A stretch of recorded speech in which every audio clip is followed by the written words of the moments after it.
SportsBit is powered by BetOnline, driving the opening odds market since 2001. Visit sportsbookreview.com to learn more about BetOnline and its A+ rated platform in the link below.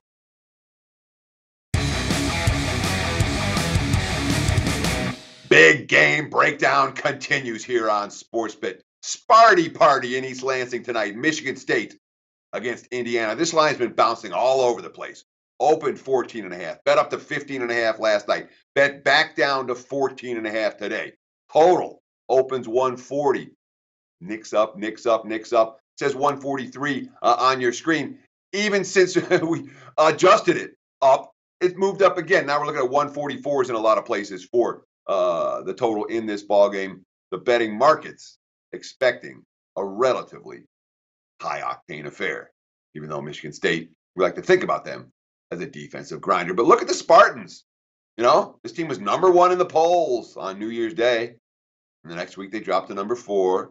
And the next week they dropped to number 9. And who knows where they'll be this week. If they lose this game, they might not even be ranked. But obviously it's double-digit chalk. You're not expecting Michigan State to lose straight up. Last 3 games for the Spartans, 1-2 straight up, 0-3 against the spread. And note the fact that 0-3 ATS, they lost to the spread by 64 points in regulation. They did get the 1 overtime win over Rutgers. But when you're losing by more than 21 points per game, ATS, over a multi-game span, you and the markets aren't necessarily in sync at this moment. You know, and you look, you know, they were minus 6.5 against Ohio State, blown out, lose by 16. I'm impressed with the Buckeyes, but Michigan State doesn't get blown out a lot. Then the game where they're minus 22 at home against Rutgers, where they need overtime, and then they're minus 9.5 at home against Michigan, that same Michigan team that got annihilated at Nebraska last night. Well, Wolverines won by 10 in East Lansing at the Breslin Center against the Spartans. And, you know, that was a Michigan team, as we told you on SportsBit last Friday, the ultimate revenge spot. Tom Izzo suffered the worst loss ever in the series last year. Play Michigan again and not show. You know, they can blame the Rutgers near miss on being flat. I don't know what you do about the Michigan loss. You cannot blame that on being flat. And when Michigan goes out and loses by 20 at Nebraska, their next game, red flags. Let's just put it this way for Michigan State right now. And here's a classic quote from Cassius Winston. Everything is not all peaches and roses right now.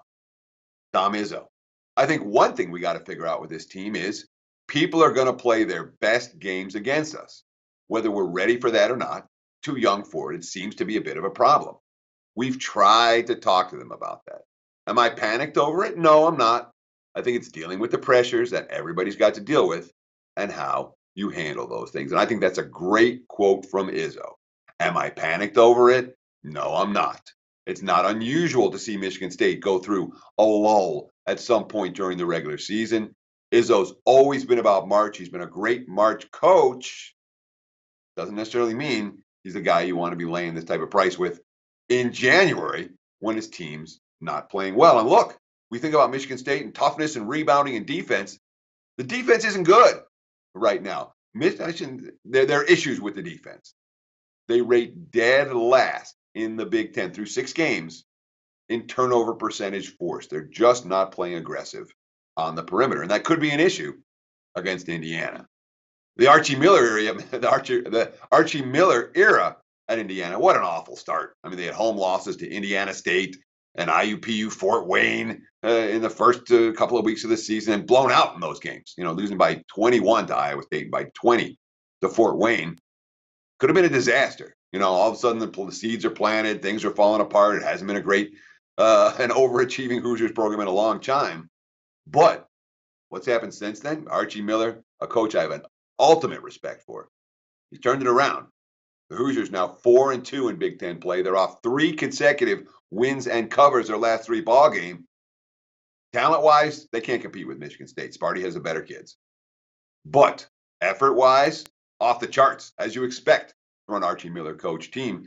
And when you look at the conference-only stats for the Indiana defense, we think about Sparty and their defense and how much reputation they have. Look at the numbers for Indiana right now. Number 3 overall in the Big Ten, number 2 in turnover percentage, number 1 in steal percentage. That's the opposite of what Michigan State has done. The Hoosiers have exerted good ball pressure, and they've got legit pieces to build around. Juwan Morgan, this kid's a monster.